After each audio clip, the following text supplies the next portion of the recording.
Venez à moi, vous tous qui êtes fatigués et chargés, et je vous donnerai du repos. Quand Jésus prononce ces paroles, il sait pertinemment que seul, on n'y arrivera pas. Si on veut chercher à se reposer, je ne sais pas qui a besoin de se reposer. On a besoin de se reposer? Oui. On a besoin de lâcher quelques éléments là dans nos vies? Ben, Jésus, il savait qu'on n'y arriverait pas seul. Et c'est pour ça qu'il dit « Venez à moi ». Quelle invitation! Quelle invitation! Et c'est un peu pour ça qu'on est là cet après-midi. C'est pour ça qu'on vient là. Alors imaginez-vous pour un instant que Jésus il est là aussi. D'accord? Il est là, à côté de toi. Il s'assied là, ouais. Après, il est aussi à côté d'Éric, il est partout. Il est là. Il te regarde. Tu le regardes. Wow. Quel regard! On ne connaît pas ça, nous. Hein? On en a rêvé, on en a entendu parler. Ce regard. Vous avez pensé quelquefois à quel point ça doit être exceptionnel? Parce qu'en fait, Jésus, il ne voit pas ce qu'on voit le matin dans le miroir. Il ne voit pas non plus ce que vous voyez maintenant, comme vous me voyez. Il voit bien plus. Il voit au-delà. Et ça, on le ressent. On le ressent très fort. Alors,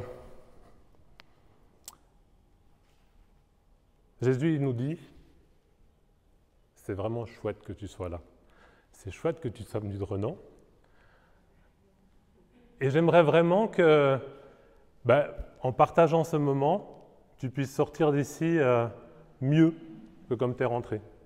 Que tu puisses te sentir reposé.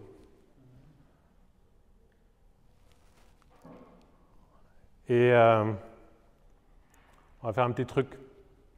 On va déconnecter pendant quelques instants l'homme charnel et on va se connecter à l'homme spirituel. Ça vous va? On va prier ensemble. Seigneur, Père, je te remercie pour ce moment que je peux partager. Et simplement maintenant, envoie ton esprit qui est là avec nous depuis tout ce moment pour pouvoir me diriger, que ce soit tes paroles qui puissent être transmises dans cet instant. Merci bien. Au nom de Jésus, Amen. J'ai 2-3 textes, 2 pour commencer. 2 textes, et on va faire un petit jeu. Vous allez me dire quel point commun il y a entre ces 2 textes. Alors, le premier, Ésaïe 59:1, je vais le lire, pas besoin de le chercher. « Non, la main de l'Éternel n'est pas trop courte pour sauver, ni son oreille trop dure pour entendre. » Heureusement, sa main n'est pas trop courte pour sauver. Et le deuxième, qu'on trouve dans Matthieu 14, verset 36, dit « Il le suppliait de leur permettre simplement de toucher la frange de son vêtement, et tous ceux qui le touchaient étaient guéris. » Vous voyez un point commun, les deux? Je vous fais une aide. On parle de main, une main trop courte, et on parle de toucher la frange de Jésus. On ne sait pas le nombre de miracles que ça résonne beaucoup, c'est normal? On ne sait pas le nombre de miracles que Jésus il a fait. On n'en a aucune idée. On sait que c'était beaucoup. Des miracles de guérison. Il y en a vraiment eu beaucoup. Mais ce qu'on sait, c'est que Dieu, il nous voit. Dieu, il nous entend. Et Dieu, il nous touche. Ouais. Dieu, il a des mains. Et Dieu, il nous touche. Et ce qui m'intéresse dans cet après-midi, c'est de m'arrêter sur, parmi ces 5 sens que nous avons, c'est sur ce sens du toucher. Et bien entendu, le sens du toucher, il s'exprime de façon plus claire par les mains. On en a beaucoup parlé des mains, énormément. Et moi, je voudrais commencer au tout début. La main d'un bébé. On ne regarde pas simplement la main d'un bébé. On l'admire, on la contemple. Cette petite main, qu'on dit parfois rondouillette, qui bouge de façon assez illogique, On ne comprend pas ce qu'elle veut nous dire vraiment. Pas beaucoup de coordination, mais l'expression même de la tendresse. Qu'est-ce que c'est joli! Qu'est-ce qu'une petite main comme ça peut nous apporter? Mais bientôt, le bébé, il commence à utiliser ses mains. On n'est pas très rapide. Hein. L'humain n'est pas très rapide. Hein. Il se passe pas mal de temps jusqu'à qu'on arrive à attraper 2-3 choses. Alors au début, ça va être les jouets, pour ceux qui en ont. Hein, mais on tient fort pour pas que les autres nous les arrachent. Et il y a les premiers pas. Alors ça vient encore après. Hein. Je vous dis, on n'est pas très rapide. Hein. Vous avez déjà remarqué hein, que environ autour de la première année, hein, quand on a 1 an à peu près, un peu plus. Et qu'est-ce qu'on fait avec nos mains, tout petits, comme ça? On s'accroche à la main d'un adulte, papa, maman, souvent. Hein. Et là, on se censure. On se censure. Et ça me fait penser à un autre texte biblique. Vous me dites si vous vous rappelez de cet épisode. C'est dans Matthieu, ça dit « Aussitôt, Jésus étendit la main, le saisit et lui dit « Homme de peu de foi, pourquoi as-tu douté ?» Vous vous souvenez? C'est qui? C'est Pierre. Une fois que Pierre a tenu la main de Jésus, qu'est-ce qu'il a fait? Il a marché sur l'eau. Si on est capable de marcher sur l'eau en se tenant à la main de Jésus, non mais vous imaginez les perspectives que ça ouvre? C'est impensable. Et puis bientôt arrive l'indépendance de cet enfant. Encore un autre élément. Il commence à manger tout seul. Important aussi, hein, c'est hyper important. On commence à manger tout seul quand on tient sa petite cuillère. Alors au début, il y en a partout, mais ça marche comme ça. Les mains plus tard vont s'agripper bien fort aux chaînes de la balançoire pour ne pas tomber. Et plus en avant, ça sera à une canne qu'on se tient solidement pour ne pas perdre l'équilibre. Les mains, c'est des outils exceptionnels. Ils peuvent exprimer plein d'émotions. On applaudit quand tout va bien, on montre du doigt quand ça va mal. Les mains expriment énormément de choses. Et ces mains, bien utilisées, elles vont caresser. Elles vont faire des câlins. Ça vous a un peu manqué pendant cette période? Vous avez ressenti parfois ce manque de toucher? Alors, si on n'est pas tout seul à la maison, on a encore de la chance. Imaginez les personnes qui étaient toutes seules, sans se toucher. Et ces gestes tout simples, hein, qui étaient parmi nous, ils sont devenus rares. Les effets du Covid. Les mains accueillent pour recevoir l'autre. J'en ai fait des choses avec mes mains. J'en ai fait des choses avec mes mains. Et cette expression un petit peu étrange d'un métier manuel. Moi, je suis nul avec mes mains. Même avec les outils, j'ai fait tomber, mais avec les pieds. Je suis vraiment très nul. Mais je travaille avec mes mains. Je suis devant mon ordinateur, mais sans mes mains, je ne peux rien faire non plus. Donc finalement, j'ai besoin de ces mains. Avec ces mains, je prends ma Bible, je tourne ces pages.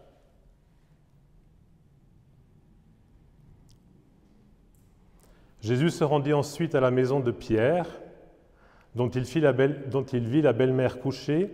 Ayant la fièvre, il toucha sa main et la fièvre la quitta.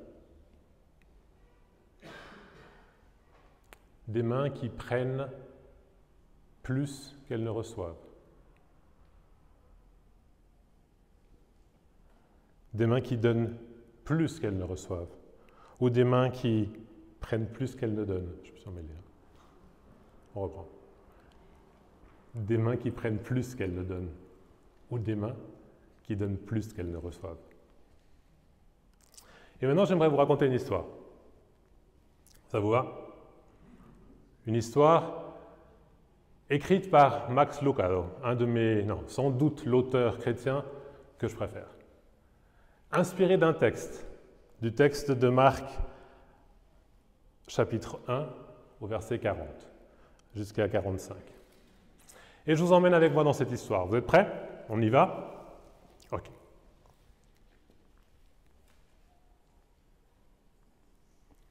Ça fait 5 ans que personne ne me touche.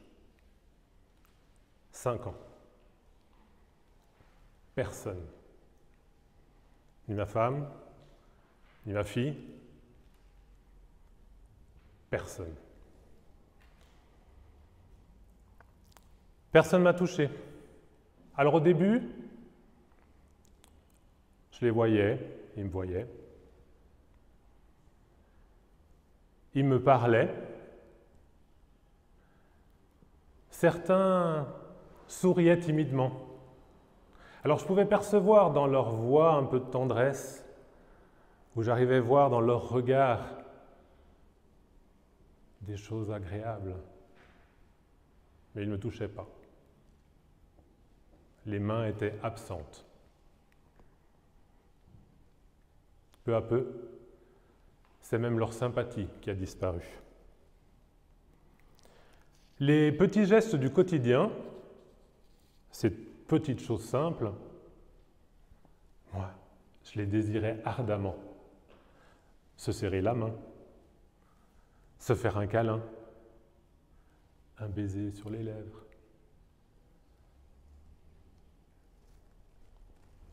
Personne ne me touche. Personne ne veut me toucher. Plus personne. Un jour, alors que je travaillais dans les champs, parce que je suis paysan, j'ai commencé à me rendre compte que je n'arrivais pas à tenir mon outil avec la même force que d'habitude. J'ai senti un petit peu de fourmillement dans mes doigts. Alors, au départ, c'était juste un doigt, puis 2, puis tous les doigts. À la fin de la saison des récoltes, j'arrivais à tenir mes outils, et j'avais plus aucune sensation. Plus rien.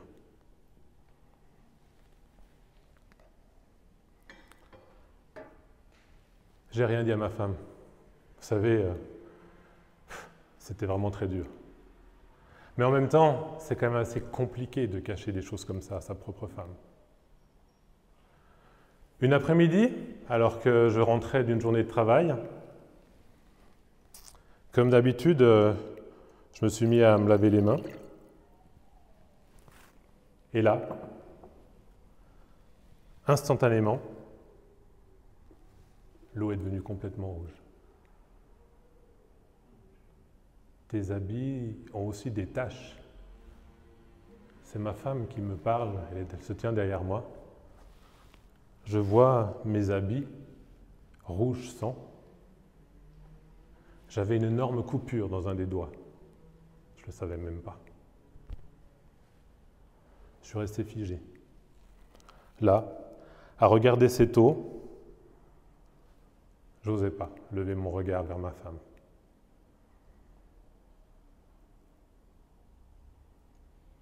Tu veux que je t'accompagne chez le prêtre? Non, je préfère y aller tout seul. Quand finalement je me suis retourné, j'ai vu ses yeux pleins de larmes. Il y avait là sa petite fille, ma petite fille. Elle était bien trop petite pour comprendre ce qui se passait. Je me suis mis à genoux, accroupi, à sa hauteur. J'ai fait un de ces sourires complètement forcés. Je n'ai pas osé lui toucher sa petite joue rose. Mes mains étaient inutiles.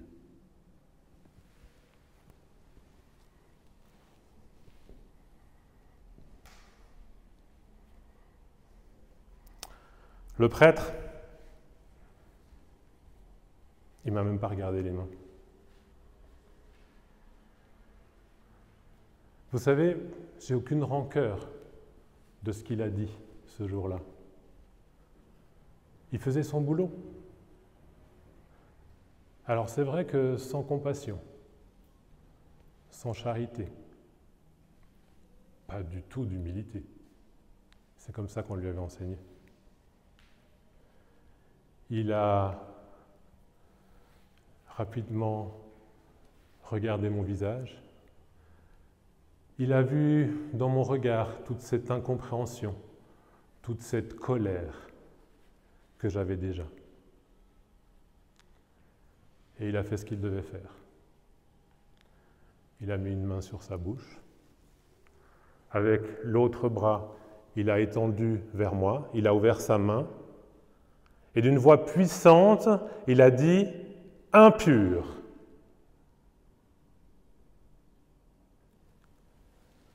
Avec cette sentence, j'ai perdu ma famille, j'ai perdu ma grange, j'avais pas ma propre grange, j'ai perdu mes amis, j'ai perdu ma dignité, j'ai perdu tout ce qui avait un sens dans la vie.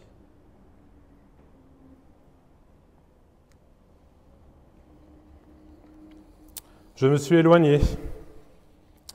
Je me suis éloigné de la ville en marchant vers le village des lépreux.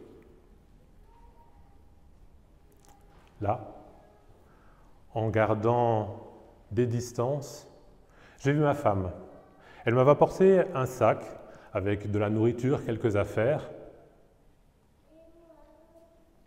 Elle ne m'a rien dit. Je lui ai rien dit. Il y avait aussi mes amis. Ils étaient là. J'ai vite compris que parmi ce sac d'affaires, il y avait aussi des choses qu'ils avaient apportées. C'est le dernier geste d'amitié qu'ils ont fait. La peur de la maladie pouvait tout.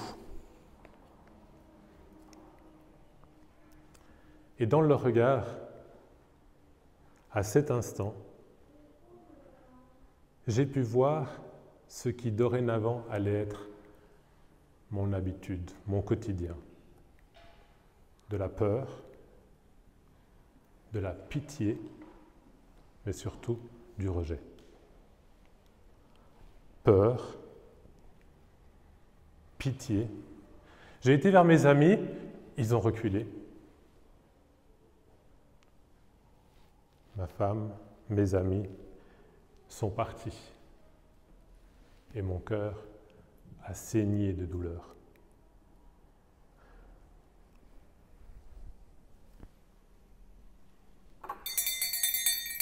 Impur, impur, impur. Toutes les personnes que je croise, elles reculent. Systématiquement. Personne ne veut me toucher. Personne ne peut me toucher. Les conséquences sociales sont parfois encore plus sévères que les physiques. La lèpre, c'est la mort centimètre par centimètre, sur la peau et dans le cerveau. Tout disparaît à la fois. Le village des lépreux est devenu mon nouveau chez-moi. 5 ans se sont passés. 5 ans se sont écoulés et personne ne m'a touché. Mes mains, ça ne ressemble plus à des mains. Ces bandages, ils ne peuvent plus cacher le prix fort que la lèpre a pris sur mon corps, sur tout mon corps.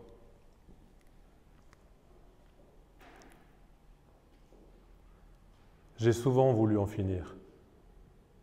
Souvent. Et dans ces moments-là, j'ai levé les mains, ce qu'il en reste, et j'ai dit, mais pourquoi moi? Qu'est-ce que j'ai fait de mal pour mériter ça? Mais réponds-moi. Jamais j'ai reçu une réponse. Certains pensent que j'ai péché. D'autres disent que c'est mes parents. Moi, j'en sais rien. Mais ce que je sais, c'est que j'en ai marre de ce village de lépreux. J'en ai marre de ces odeurs, j'en ai marre de mes odeurs, j'en ai marre de ces gémissements, j'en ai marre de cette solitude, de ma solitude. J'en peux plus.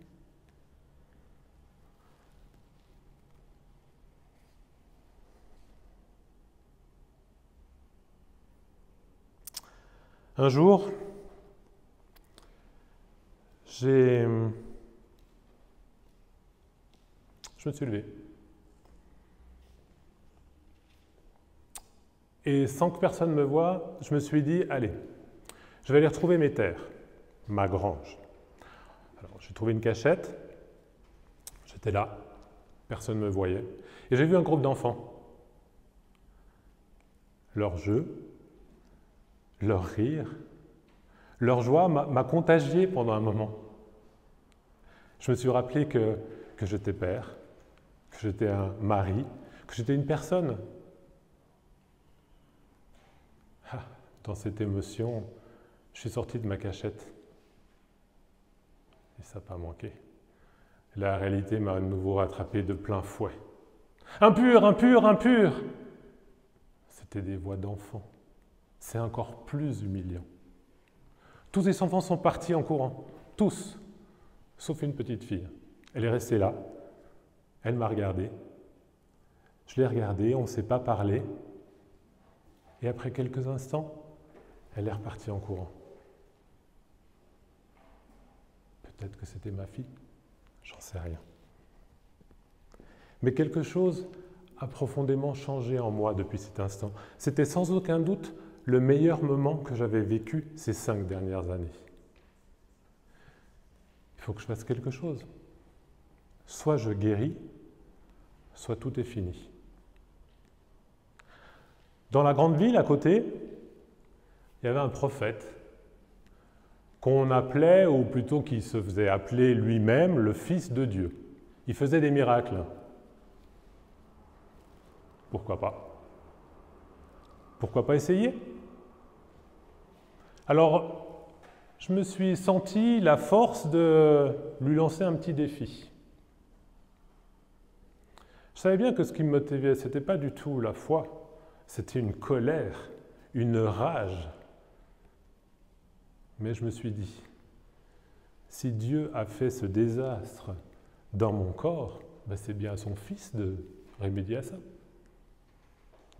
Je connaissais très bien l'endroit où il allait passer. Je connais la région. Alors, je me suis dit, je vais là-bas. Je trouve une cachette, à nouveau, une fois de plus, sans que personne ne me voie. Je m'installe dans ma cachette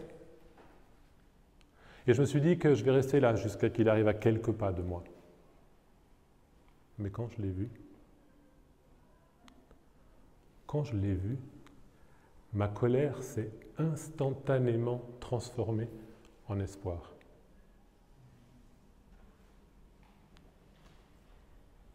Avant même qu'il ne parle, j'ai compris qu'il s'intéressait à moi. J'ai senti qu'il haïssait cette maladie autant, voire plus que moi.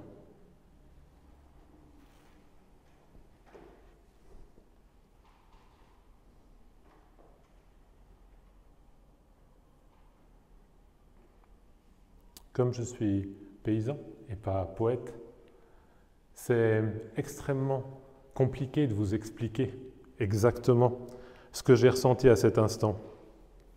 Mais je peux vous assurer que c'était quelque chose de vrai, d'authentique.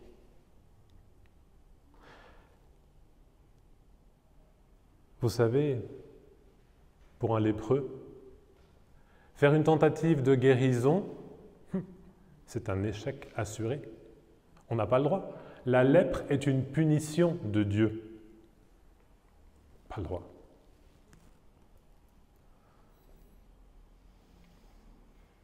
Il n'était plus qu'à quelques pas de moi. Rapidement, je suis sorti de ma cachette. Je me suis mis à genoux devant lui. Il s'est arrêté.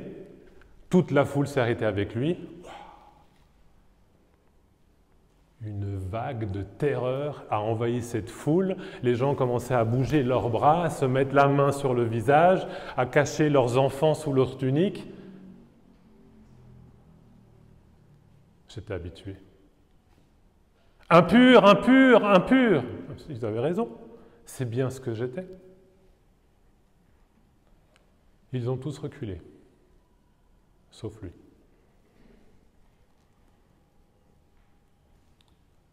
Il est resté là. Il m'a regardé. Je l'ai regardé.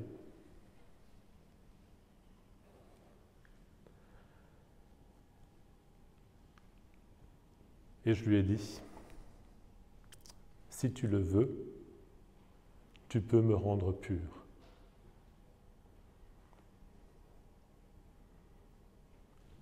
Il aurait pu me guérir avec une parole. Il aurait pu me guérir de beaucoup de façons. Mais il est venu vers moi. Il est venu vers moi. Ça faisait 5 ans que personne ne venait vers moi.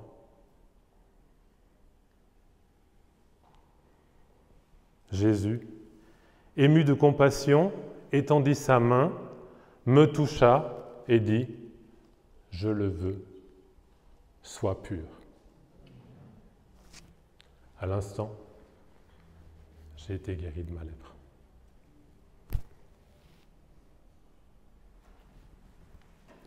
Voilà cette histoire. Je ne sais absolument pas où tu en es dans ton parcours de vie. J'ai bien sûr aucune idée. On parlait tout à l'heure si on a besoin de miracles dans nos vies. Parfois, ces miracles, c'est des énormes transformations, des énormes guérisons, ou alors des petits réglages quotidiens, des petites choses de tous les jours. Ose aller vers Jésus. Ose te mettre à genoux devant lui, peu importe la situation que tu traverses, et laisse-le te toucher de sa main et transformer cette vie.